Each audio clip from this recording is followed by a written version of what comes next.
자, 하나님의 말씀을 보겠습니다. 하나님 말씀 요한일서 5장 10절에서 15절 말씀. 요한일서 5장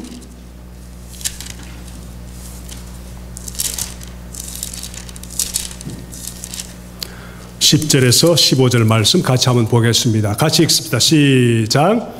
하나님의 아들을 믿는 사람은 그 증언을 자기 속에 가지고 있습니다. 하나님을 믿지 않은 사람은 하나님을 거짓말쟁이로 만들었습니다. 하나님이 자기 아들에 관하여 증언하신 그 증언을 믿지 않았기 때문입니다. 그 증언은 이것이니 곧 하나님이 우리에게 영원한 생명을 주셨다는 것과 바로 이 생명은 그 아들 안에 있다는 것입니다. 좀 더 크게 읽겠습니다. 그 아들을 모시고 있는 사람은 생명을 가지고 있고 하나님의 아들을 모시고 있지 않은 사람은 생명을 가지고 있지 않습니다. 나는 하나님의 아들의 이름을 믿는 사람들인 여러분에게 이거를 씁니다. 그것은 여러분이 영원한 생명을 가지고 있다는 것을 알게 하려는 것입니다. 우리가 하나님에 대하여 가지는 담대함은 이것이니 곧 무엇이든지 우리가 하나님의 뜻을 따라 구하면 하나님은 우리의 청을 들어주신다는 것입니다.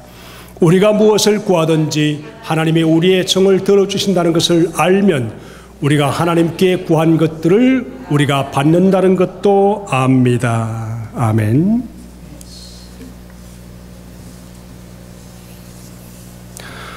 어떤 사람이 길을 가는데 복면을 하고 자꾸 자기 앞에 강도같이 자꾸 자기 길을 막습니다. 복면을 한 사람이 그 강도가 계속해서 자기 가려고 하는 길을 계속해서 방해합니다. 가니까 또 방해하고 가니까 또 방해하고 계속 괴롭힙니다. 그래서 화가 났습니다. 저 인간이 누구길래 자꾸 내 앞길을 방해하는가? 이 복면을 어떻게든 빼앗아보자 하고 복면을 막 싸우면서 벗겨봤더니 그 복면의 주인공은 자기 자신이었답니다.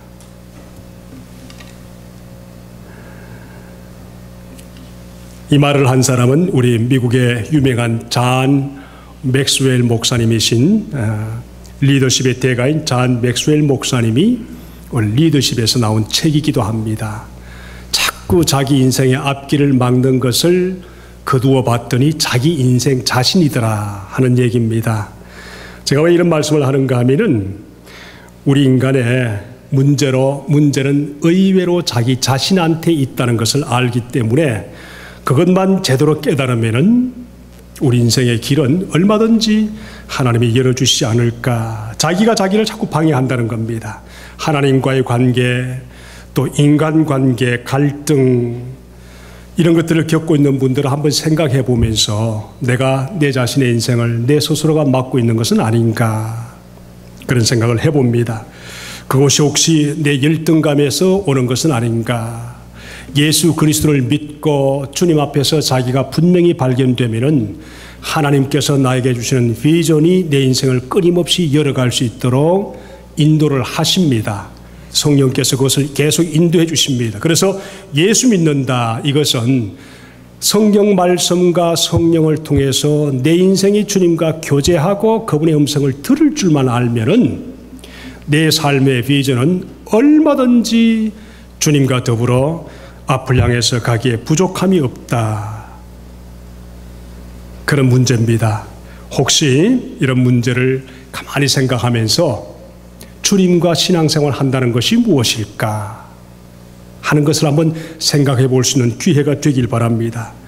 신앙생활 하면서 자아를 제대로 처리한다는 것은 굉장히 중요한 숙제 중의 숙제인데 하나님은 이미 예수님을 통해서 성령 안에서 우리가 이것을 해결해 두셨는데 우리가 신앙생활을 제대로 소위 말하면 하나님과의 고백에서 부족함이 있는 것을 알기 때문에 창조적인 행복을 가지고 살지 못하는 몇 가지가 있습니다. 오늘 말씀이 우리에게 주시는 것은 제가 가능하면 말씀을 짧게 오늘 말씀을 같이 나누려고 합니다마는 오늘 말씀이 내용을 요약하면 이렇습니다. 여러분 한번 물어보십시오. 정말 내가 예수 그리스도를 믿고 있다고 생각하십니까? 내가 정말 예수 그리스도를 믿습니까? 그 말입니다. 아멘인가요? 아니면 아직은 아닌가요? 우리 요한 1서를 받아서 읽어보던 초대교회 당시가 아마 그랬던가 봅니다. 이 말씀을 받아보는데 믿기는 한데 뭔가 모르는 확신이 없어서 내가 정말 거듭났는가 예수를 믿는가 이 확신이 없으니까 계속해서 문제가 되는 것을 우리 하나님이 발견하시고 요한을 통해서 이 교회에다가 편지를 씁니다. 그리고 이런 말씀을 하십니다. 예수를 믿습니까? 그러면 몇 가지 확신을 꼭 가지고 사는 것이 분명할 텐데 여러분은 그 확신을 아직 확인 안 해서 그런 것 같습니다 하는 말씀으로 이 말씀을 우리에게 주시는 것입니다. 자, 하나님의 아들을 믿는 예수를 믿는 하나님의 성도들이라면은 오늘 말씀해 보니까 예수를 믿는 사람들은 자기 안에 테스티모니 증거 또는 증언이 분명히 있다 하는 것입니다. 그게 뭔가 하면은 첫 번째 그 증거가 11절의 말씀 보니까 하나님은 나에게 영원한 생명을 주셨다 하는 확신입니다. 여러분 예수 그리스도를 믿고 여러분 삶 속에 여러분 생명이 영원한 생명과 함께 연결되었다는 확신이 있습니까? 영원한 생명을 분명히 가지고 계시는지요? 좀 더 말하면 구체적으로 말하면 이 영원한 생명은 예수 그리스도 안에 있는 생명인데 예수 그리스도 안에 있는 이 생명을 분명히 영생이라고 말하는데 예수 그리스도를 믿는다면 내 속에 영생이 있는 것도 확신하면서 살라 그 말입니다. 이 고백이 얼마나 큰 고백인지 상상이 안 됩니다. 사실 예수 그리스도를 제대로 믿는다고 하면 예수 그리스도를 안다고 하면은 이 놀라운 예수 그리스도의 생명이 내 속에서 얼마나 크고 위대하고 대단한지를 날마다 확인할 필요가 있습니다. 대단한 생명입니다. 아멘인가요? 이것보다 더 귀한 놀라운 확신은 없습니다. 인생의 가장 큰 고민은 미래가 분명한지 아닌지 그 행동이 참으로 어떻게 결정되어야 되는데 이 놀라운 미래의 분명한 미래의 확신은 예수 그리스도가 나의 영원한 생명의 주인 되시는다는 확신이 있으면 내 인생의 미래도 확신 있게 살아갈 수 있는 은혜가 되는 것입니다. 이것을 우리는 너무 많이 잊어버리고 삽니다. 여러분 하나님 아들 안에서 내가 영생을 가졌다는 것은 자기 이런 고백을 통해서 고백을 한다면 인생을 얼마든지 풍성하게 살아갈 수 있는 키가 되는 것입니다. 그만큼 예수 그리스도는 우리 삶 안에서 중요합니다. 자, 이 고백은 세상을 다르게 보이게 합니다. 더 이상 세상에 끌려가지 않게 내 인생을 붙들어주는 놀라운 은혜가 됩니다. 세상을 이기는 놀라운 주인공이 된다고 그랬습니다. 육신의 생명에 묶여서 평생 종로로 타지 않아도 될 수 있도록 주님께서 성령으로 예수 그리스도의 이름으로 열어주신다는 것입니다. 영생이 있다는 것은 죽고 난 다음에 확인되는 것이 아니라 예수 그리스도를 믿고 이 땅에서 내가 벌써 이미 확신을 가지고 살아가는 것이 중요합니다. 하나님이 보내신 예수 그리스도를 믿고 있다면 내 속에 성령께서 계시고 성령께서 내 삶을 붙들어 주신다는 확신을 가지고 사는 첫 번째 증언이 바로 나에게는 영원한 생명을 하나님이 예수 그리스도 안에서 주셨다 하는 확신입니다. 아멘 아멘. 이것이 없으면 아무리 여러분 신앙생활 불교처럼 가서 열심히 뭔가 노력하고 애써도 안 된다는 것입니다. 이 확신을 분명히 여러 번 말씀을 하셨기 때문에 믿고 가야만 하는 것이 중요합니다. 두 번째 뭔가 하면은 예수 믿는 사람은 그 안에 두 번째 증거가 있는데 12절의 말씀 보니까 그 아들 예수님을 내 삶 속에 모시고 사는 생활에 대한 증거입니다. 다시 말하면 예수님과 사귀고 산다 그 말입니다. 12절 말씀 볼까요? 12절의 말씀 보니까 이렇게 말합니다. 요한일서 5장 12절 말씀 여러분 성경책을 가지고 한번 보겠습니다. 그 아들을 모시고 있는 사람은 생명을 가지고 있고 하나님의 아들을 모시고 있지 않은 사람은 생명을 가지고 있지 않습니다. 여기 말씀이 모시고 산다, 이 말이 무슨 말씀일까요? 예수님이 십자가 위에서 죽으시고 부활하실 때 우리가 어떻게 살기를 원하실까? 이 말씀은 분명한 것이 있는데, 예수 그리스도와 함께 죽으셨다가 예수의 부활과 함께 내 자신이 살았다, 이 말은 이제부터는 예수와 함께 같이 살아간다, 그 뜻입니다. 여러분 정말 예수님과 함께 산다고 확신을 가질 수가 있는지요? 12절 말씀처럼 내가 주님과 함께 살아가는데, 이 말씀을 분명히 말씀 보니까 예수 그리스도와 함께 사귀는 삶이다, 그런 뜻입니다. 자, 예수님께서 죽으시고 부활하시면서 우리와 어떻게 살게 되기를 원하셨을까? 그냥 내가 예수를 믿고 영생을 얻은 것 그 자체로 만족하기를 살기를 원하셨을까? 아니면 영생의 확신만 가지고 살면서 세상 방법, 마귀의 방법으로 살면서 우리가 마치 던져진 고아처럼 그냥 그렇게 신앙생활을 하기를 원하셨을까?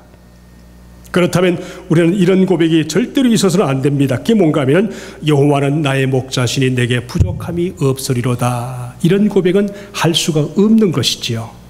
좀 더 말하면 예수를 모시고 사는 생활 그 자체란 말은 예수님과 함께 풍성한 사귐을 가지는 삶인데, 이것이 없다면 여러분 주님과의 사귐에서 여러분 뭔가 잘못되어 있다는 것을 확인하시고, 내 삶이란 예수님과 사귀는 삶이다, 이것을 기억하셔야만 합니다.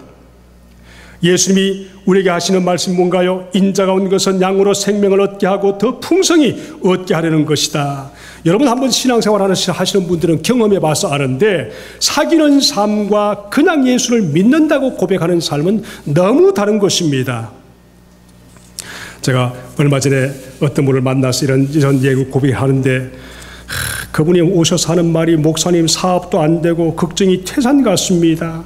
잠이 오지 않을 정도가 아니고 밤낮으로 그 걱정 때문에 매여서 내 인생이 어떤지를 도저히 감당할 수 없는 그런 걱정 속에 잡혀 있습니다. 재정적인 걱정만 걱정이 아닙니다.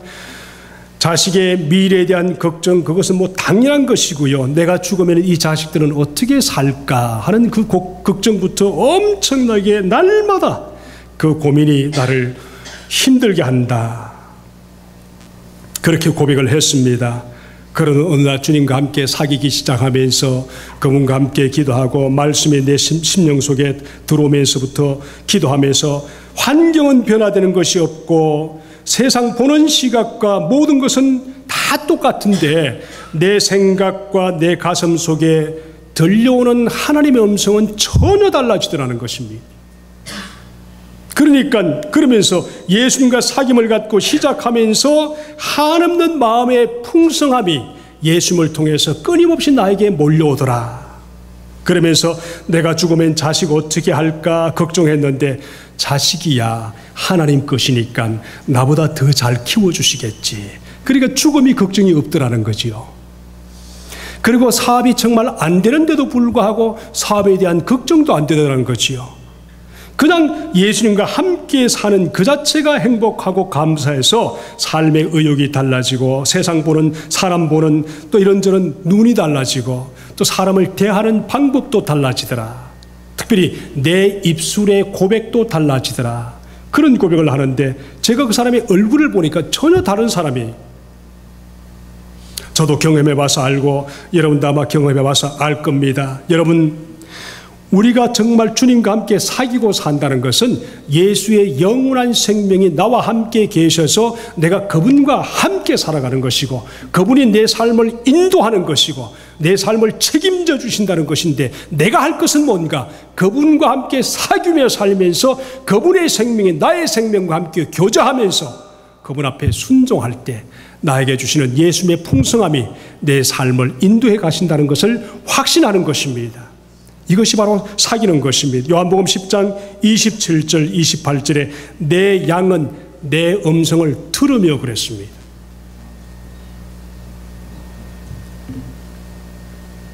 예수님은 그들을 알며 성도들은 나를 따르느리라 그러셨습니다. 내가 그들에게 영생을 주노니 영원히 멸망하지 아니할 터이요 또 그들을 내 손에서 빼앗을 자가 없느니라. 이것은 예수님이 우리를 구속하시고 우리가 예수 안에서 사는 하나님의 성도들에게 약속하신 약속의 말씀입니다. 근데 우리가 왜 이것을 느끼지 못할까요? 주님과의 사귐. 다시 말씀드리면 주님 안에 사는 자기 경험이 부족하기 때문에 끊임없이 모시고 사는 그 생활이 그냥 내 예수 그리스도를 믿는다 이 자처럼 만족하지 정말 그분이 내 삶과의 관계에서 그 삶을 인도하시겠다는 그 약속이 나에게 불분명하면 끊임없이 이 약속이 허공에 메아리 치는 것처럼 나와 관계없는 그런 신앙생활을 하기 때문에 내게 오는 것은 아닌가 그런 생각을 여러분 꼭 한번 해보시길 바랍니다. 그래서 요한일서 주제가 뭔가 하면 1장 3, 4절의 말씀 보니까 뭐라고 그랬습니까? 요한일서 1장 3, 4절의 말씀 보니까 우리의 사귐은 아버지와 또 그의 아들 예수 그리스도와 함께 사귐이라 그랬거든요. 요한일서의 주제가 뭐라고 그랬습니까? 예수 그리스도와 함께 사귀는 삶이다 그랬습니다. 자, 신앙생활하는 것이 사귐은 없고 예배 한 번 드리는 것으로 만족하는 그런 삶을 산다면은 세상 사람과 별반 다를 바 없는 고백을 할 수밖에 없습니다. 오늘 이 말씀을 통해서 우리가 꼭 기억할 것이 있습니다. 우리의 사귐은 아버지와 또 그 아들 예수 그리스도와 함께 사귀는 것이다 그랬습니다. 성도 여러분, 꼭 여러분 자신을 잊지 말고 기억하시길 바랍니다. 신앙생활이 뭔가? 아버지 하나님과 그 아들 예수 그리스도와 함께 풍성하게 사귀는 삶이 신앙생활이다 그랬습니다. 저희 형제들도 봐도 그렇고 성도들 봐도 그렇고 내 자신을 봐도 그렇고 하나님과의 관계에서 사귐이 없으면 풍성함이란 그 자체는 결코 나와 관계없는 삶이 되는 것을 많이 봅니다. 인자가 온 것은 양으로 생명을 얻게 하고 더 풍성하게 그 다음 뭐죠? 얻게 하려 함이라. 풍성함이 신앙생활과의 관계에서 없다면 우리가 사귐에 다시 한번 나 자신을 볼 수 있길 바랍니다. 제가 시편 23편을 다 말씀을 드릴 수 없지만은 거기 있지 않습니까? 여호와는 나의 목자시니. 양이 목자가 없으면 아무것도 할 수 없는 것처럼 우리가 주님 앞에서 양이라고 한다면은 양인 우리들이 주님 앞에서 목자 되시는 그분과 함께 따라가면은 목자시니 내게 부족함이 없으리로다. 다윗이 그 죽음 앞에서 하나님 앞에 고백한 귀한 믿음의 고백이거든요. 우리가 왜 이런 사귐이 쉽지 않은가? 이미 너무 세상 방식에 습관이 되어서 그 세상 방식에서 벗어나지 못하니까 영적인 눈으로 주님을 바라볼 수 있는 영역이 없어진 겁니다. 저를 비롯해서 우리가 너 왜 풍성한 사귐을 경험하지 못하는가? 우리가 영원한 생명을 소홀히 여기는 것은 아닌가? 자꾸 세상이 예수님보다 더 크게 보여지는 것은 아닌가? 예수님이 주시는 것보다도 세상이 주는 것이 더 풍성하게 느껴지는 것은 아닌가? 이런 확신이 없으니까 주님과의 사귐에서 늘 예수님과의 사귐은 뒷전이고 세상에 얻어질 것을 위해서 끊임없이 노력하는, 우리가 찬송하지 않습니까? 찬송 주 예수보다 더 귀한 것은 없네. 찬송합니다. 근데도 불구하고 그건 찬송일 뿐이지 나에게 믿음의 고백과는 관계없는 것이라면 우리가 신앙생활을 좀 더 주님과의 관계에서 승리하기를 축복합니다. 아멘. 성경에 이런 말씀이 있지 않습니까? 예수님이 하신 말씀인데 어떤 농부가 대충 얘기를 하면 이런 얘기입니다. 어떤 농부가 열심히 농사 짓고 잘 살기 위해서 그리고 자식 먹여 살리고 애를 쓰기 위해서 남의 집 소작농으로 가서 일을 해줬습니다. 어느 날 밭을 계속 가는데 그 갈던 밭 속에서 무엇이 발견됐는가 하면 보화가 있구나 하는 것을 발견했습니다. 다 아는 내용이죠, 그죠? 근데 보화가 있구나 하면서 보화를 발견하고 난 후에 그 감춰진 보화를 다시 묻어놓고 집에 들어가서 자기 집에 가지고 있던 모든 재산을 다 정리해서 그 다음에 뭐 했습니까? 팔고는 보화가 감춰진 그 밭을 사서 자기 것으로 만든다. 그 얘기가 있지 않습니까? 그렇죠? 그래서 그 사람은 소위 말하면 제대로 된 투자를 한 것입니다. 이것은 예수님이 자기가 인생에서 또 세상에서 보화인데 자기보다 더 큰 보화는 세상에서 없는데 이런 뜻입니다. 근데 사실 제가 예수 믿고 한참 동안 이것은 도저히 상상이 안 되는 비유다. 이건 너무 세상 상식으로는 너무 비약된 비유다. 아무리 해도 그렇지 그건 정말 아닌 것 같아. 그러는데 나이를 먹고 예수님을 좀 더 깊이 경험해보고 날이 갈수록 주님과의 관계를 끊임없이 계속 해보면서 예수님이 하신 이 보화에 대한 비유는 맞는 비유다. 정말 진리다. 우리가 정말 예수 것을 좀 더 안다면 여러분 하나님이 천지를 창조하신 분이신 것을 믿습니까? 예수님도 그 주인공인 것을 믿습니까? 성령께서 우리와 함께 사셔서 우리 인생을 인도하시고 내 속에 계셔서 우리의 미래를 책임져 주시고 주관하신다는 것을 믿습니까? 창조하신 분이 클까요? 그러면 피조물이 클까요? 그러면 당연히 창조하신 예수 그리스도가 피조물보다 크다고 고백할 수 있어야지요. 이런 고백을 할 수 있는 것이 바로 보화입니다. 밭에 감추인 보화는 예수님 자신이신데 우리가 신앙생활 하면서도 보화 되시는 예수 그리스도를 피조물에서 얻어지는 것보다 더 귀하게 여기지 않기 때문에 보화의 귀중함을 모르고 내가 가진 지식, 내가 가지고 있는 저축, 내가 가지고 있는 모든 것들을 감춰진 보화는 비교되지 않을 정도로 그것을 귀하게 여기니까 내 삶 속에 무엇이 없습니까? 주님과의 관계에서 풍성함이 없다. 그렇습니다. 여러분 제가 자주 말씀드리죠. 주님을 높이십시오. 그러면 그분께서 우리 인생을 높여주신다는 사실입니다. 아멘. 세상에 얼마든지 가만히 보면 유명하신 분들을 보면 항상 주님을 높이다가 되신 분들이 저절로 높아진 분들보다 훨씬 많다는 사실입니다. 인생의 질도 달라지고요. 자, 세 번째입니다. 세 번째 오늘 말씀을 통해서 우리가 들어야 할 귀한 음성은 14절 15절 말씀인데 주님께서는 확신을 가지고 있고 주님과 사귐을 분명히 하시는 분들은 주님께서 14절 15절 말씀 보니까 우리가 주님 앞에 기도하는 모든 기도와 인생의 모든 청들을 들어주신다는 사실입니다. 14절 15절 말씀 볼까요?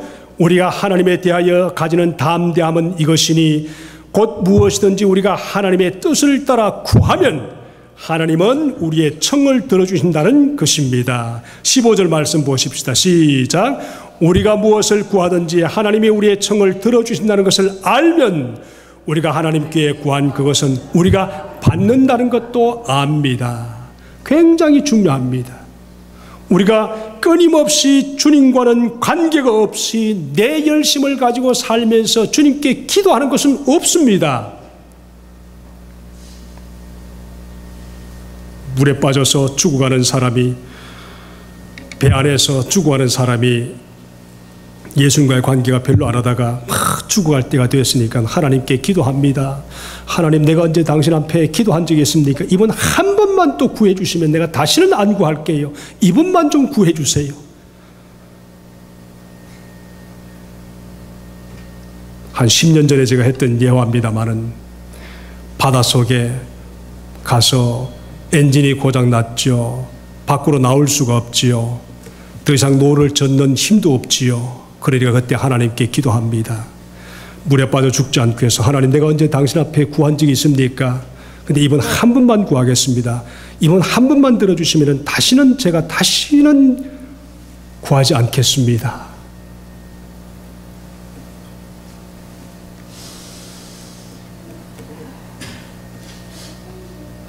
내 인생에서 하나님의 뜻을 따라서 구하여 얻어지고 보람되게 살아간다는 것만큼 더 아름다운 모습도 없다고 생각합니다.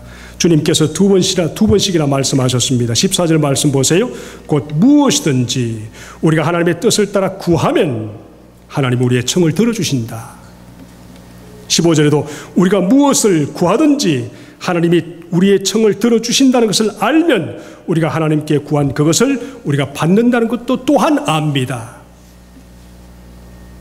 예수 믿는 사람은 분명한 것이 있습니다. 기도한다는 사실입니다.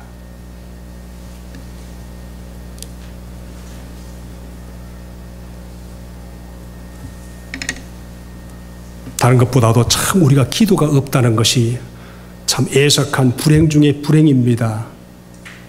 날마다 우리가 주님 앞에 기도하면서 살아간다는 것이 얼마나 인생의 보람인데요. 그런데 기도가 참 잘못 인용되기도 합니다. 내가 기도할게요 하고는 기도하지 않습니다. 항상 뭔가 오면은 내가 기도할게요, 기도해 줄게요. 그럴 때마다 I promise I can pray for you 그래야지. 내가 기도할게 I pray for you 그러면은 지나가는 말이에요.